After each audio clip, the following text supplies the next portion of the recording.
Hello, কেমন আছো তোমরা সবাই বলো? আমি তো খুব ভালো আছি। এই বছরে আমার অনেকগুলো বিয়ের নিমন্ত্রণ এসছে, প্রায় 5টা। তার মধ্যে আমি 2টোতে মাত্র অ্যাটেন্ড করেছি। তার একটা ভিডিও অলরেডি আগে তোমরা দেখে নিয়েছো, দীপার বিয়ে। আর এই হলো আরও একটা ভিডিও। তো আমি আর মা সাজুগুজু করে চলে এসেছি।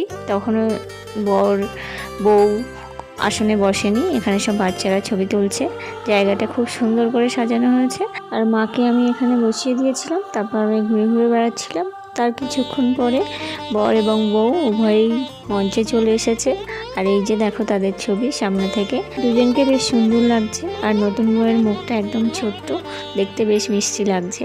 আর এই নতুন বরকনে কিন্তু সম্পর্কে আমার কাকু এবং কাকিমা হবে। এনাদের বাড়ি ঠিক আমার বাড়ির উল্টো দিকে, খালের ওপারে। তো যাই হোক, আমরা একটুখানি এখানে ফুচকা পকোড়া এ সমস্ত খেয়ে এবার গিফটটা দিয়ে তারপর খাওয়ার টেবিলে চলে যাব। কারণ আমাদের প্রথম ব্যাচেই বসতে হবে, কারণ দ্বিতীয় ব্যাচ থেকে ঠেলাঠেলি শুরু হয়ে যায় আর মাকে নিয়ে ওখানে জায়গা পাওয়া মুশকিল। তো তার জন্য প্রথম ব্যাচে খেয়ে বাড়ি যাব। তো যাই হোক, এই যে খাওয়ার টেবিলে বসে পড়েছি। আর ওই দূরে বর বউকে দেখা যাচ্ছে ঘি ভাত হাতে দাঁড়িয়ে আছে, এবার পরিবেশন হবে। তো চলো, তরকারি বেশ ভালোই হয়েছিল সেদিন। আর সবশেষে যে আইসক্রিমটা দিয়েছিল সেটা দুর্দান্ত লেগেছিল। তো দেখা হচ্ছে নতুন কোনো ভিডিওতে। ততদিন সবাই খুব ভালো থেকো, সুস্থ থেকো।